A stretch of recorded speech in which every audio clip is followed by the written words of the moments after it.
بسم اللہ الرحمن الرحیم۔ السلام علیکم معزز طلباء کرام، آپ سب کیسے ہیں؟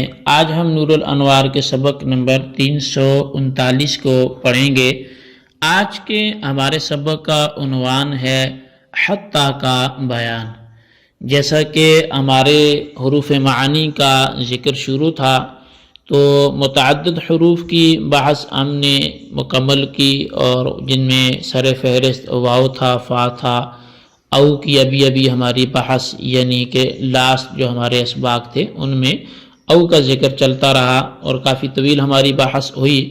تو انہی حروف معانی میں سے جو ایک حرف ہے وہ حتیٰ بھی ہے۔ تو حتیٰ کا کیا مقصد ہے، یہ کس لیے آتا ہے اور اس کا استعمال کیسا ہے، تو اسی حوالے سے ہماری آج کی گفتگو ہوگی، اور یہ بنیادی گفتگو ہے حتیٰ کے حوالے سے۔ تو آج کے ہمارے سبق کی جو عبارت ہے وہ حتیٰ للغایتی کا الہ سے شروع ہوتی ہے۔ تو آئیے سب سے پہلے ہم عبارت پڑھ کے اس کا ترجمہ کرتے ہیں، اس کے بعد اس کی وضاحت کی طرف بڑھتے ہیں۔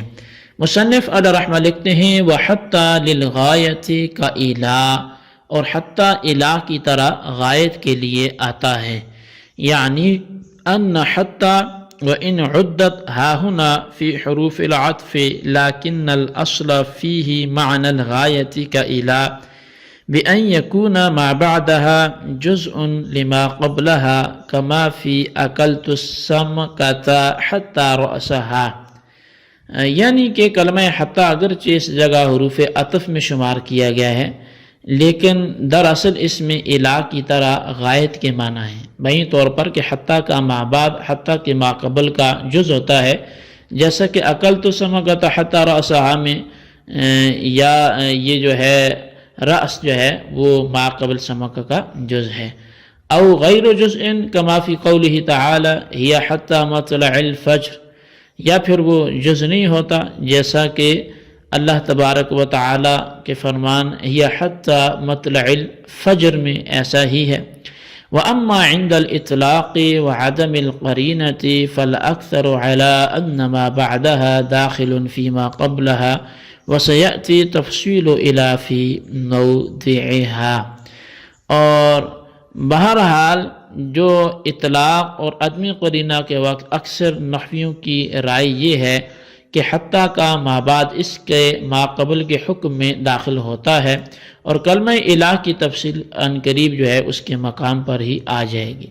وَتُسْتَعْمَلُ لِلْعَطْفِ مَعَ قِيَامِ مَعْنَى الْغَایَةِ بِمُنَاسَبَةِ أَنَّ الْمَعْطُوفَ يُعَقِّبُ الْمَعْطُوفَ عَلَيْهِ فِي الذِّكْرِ وَالْحُكْمِ كَمَا أَنَّ الْغَایَةَ تُعَقِّبُ الْمُغَیَّةَ۔ اور کلمہ حتیٰ غایت کے معنی کے قیام کے ساتھ عطف کے لیے بھی استعمال ہوتا ہے، اس مناسبت کی وجہ سے کہ ذکر اور حکم میں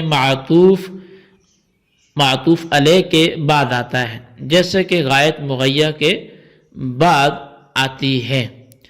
كَقَوْلِهِمْ اسْتَنَّتِ الْفِصَالُ حَتَّى الْفَرْعَ۔ الفصال جمع فصیل وهو ولد الناقة، والاستنان أن يرفع يديه ويتركهما معا في حالة العدو، والقرع جمع قريع وهو الفصيل الذي له بشر أبيض للداء، فهو معطوف على الفصال مع قيام معنى الغاية۔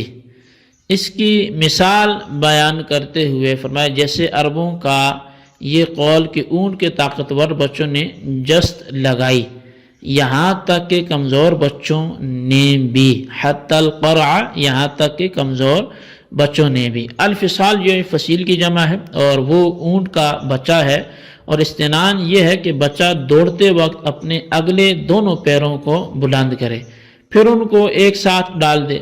اور القرع یہ قری کی جمع ہے، اور یہ وہ بچہ ہے جس کا چمڑا بیماری کی وجہ سے سفید ہو۔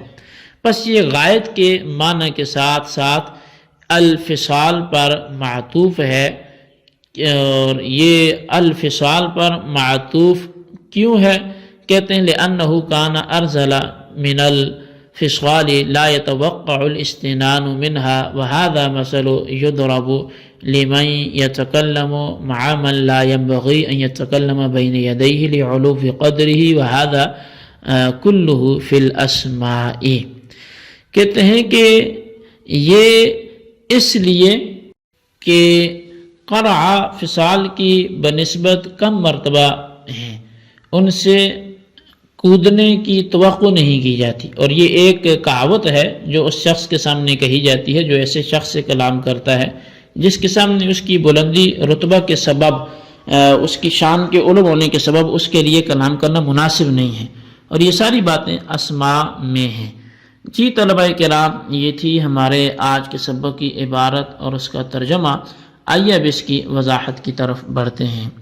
مصنف علیہ الرحمہ نے فرمایا کہ جس طرح کلمہ الہ غائط کے لیے آتا ہے، اسی طرح کلمہ حتی بھی غائط کے لیے آتا ہے. یعنی حتی کا شمار اگرچہ حروف عطف میں ہے لیکن اس میں غائط کے معنی حقیقی ہیں، جیسا کہ الہ میں غائط کے معنی حقیقی ہیں. اس طور پر کہ حتی کا ما بعد اس کے ما قبل کا جز ہوتا ہے، جیسے اکلت السمکۃ حتی رأسہا میں رأس سمک کا جز ہے، اور جو مچھلی کا کھانا ہے اس کی غایت اور انتہا وہ رأس سمک ہے، یعنی کہ مچھلی کا سر ہے.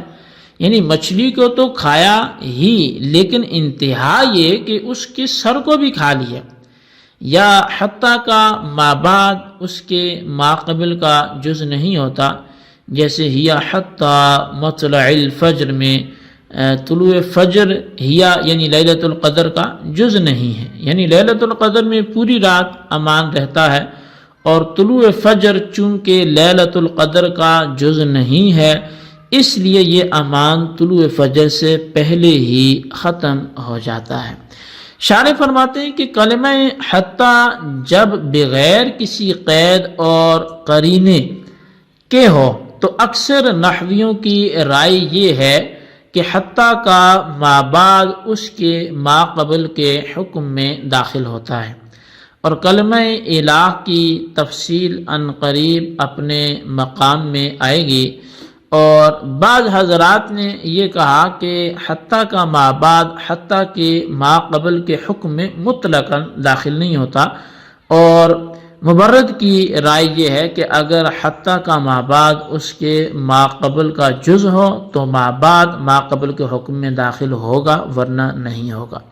تو غرض یہ کہ حتی کے حقیقی معنی غائط کے ہیں، اور کبھی لفظ حتی غائط کے ساتھ ساتھ عطف کے لیے بھی استعمال ہوتا ہے، مگر یہ استعمال مجازن ہوگا، اور معنی حقیقی جو ہے یعنی غائط کے اور معنی مجازی یعنی عطف کے اس کے درمیان مناسبت یہ ہوگی کہ جس طرح ذکر اور حکم میں غائط مغیّر کے بعد آتی ہے، اسی طرح معطوف علیہ کے بعد آتا ہے. لہذا اس مناسبت کی وجہ سے حتی کو مجازن عطف کے لیے استعمال کرنا وہ درست ہوگا. جیسے جاءنی القوم حتی زید، پس زید یا تو قوم کا افضل آدمی ہے یا ارذل جو رذیل ترین آدمی ہے. تو بہرحال اس میں غائط بننے کی صلاحیت موجود ہے، اور مطلب یہ ہے کہ قوم آ گئی حتیٰ کہ زید کے جس کے افضل قوم یا ارذل قوم ہونے کی وجہ سے آنے کی توقع نہیں تھی وہ بھی آ گیا. بس یہاں حتیٰ غائط کے ساتھ ساتھ عطف کے لیے مستعمل ہے، یعنی قوم بھی آ گئی اور زید بھی آ گیا. لیکن اس پر یہ ایک اعتراض ہے، اور وہ یہ ہے کہ جب حتیٰ کو غائط کے معنی کے ساتھ ساتھ عطف کے لیے استعمال کیا جائے گا تو حقیقت اور مجاز یعنی غائط اور عطف کو جمع کرنا لازم ہے گا، حالانکہ یہ تو احناف کے یہاں جائز ہی نہیں ہے. تو اس کا جواب یہ ہوگا کہ جب حتیٰ کو مجازن عطف کے لیے استعمال کیا جائے گا تو غائط کے معنی بلا ارادہ پیدا ہو جاتے ہیں، اور حقیقت و مجاز کو ارادہ میں جمع کرنا ممنوع اور ناجائز ہے، خود بخود جمع ہو جانا ناجائز نہیں ہے. تو غائط کے معنی کے ساتھ ساتھ عطف کے لیے ہونے کی مثال عربوں کا یہ قول ہے کہ استنت الفصال حتی القرع، کہ اونٹ کے طاقتور بچوں نے بے تحاشا جس لگائی، یہاں تک کہ کمزور بچوں نے بھی. اب اس مثال میں فصال فصیل کی جمع ہے جس کے معنی اونٹ کے بچے کے ہیں، اور استنان کے معنی ہے بے تحاشا دوڑ لگانے کے. اس طور پر کہ بچہ دوڑتے وقت اپنے اگلے دونوں پیروں کو بلند کرے پھر ان کو ایک ساتھ ہی ڈال دے. اور کرع چونکہ کری کی جمع ہے جس کے معنی اس بچے کے ہیں کہ جس کا چمڑا بیماری کی وجہ سے سفید ہو جائے.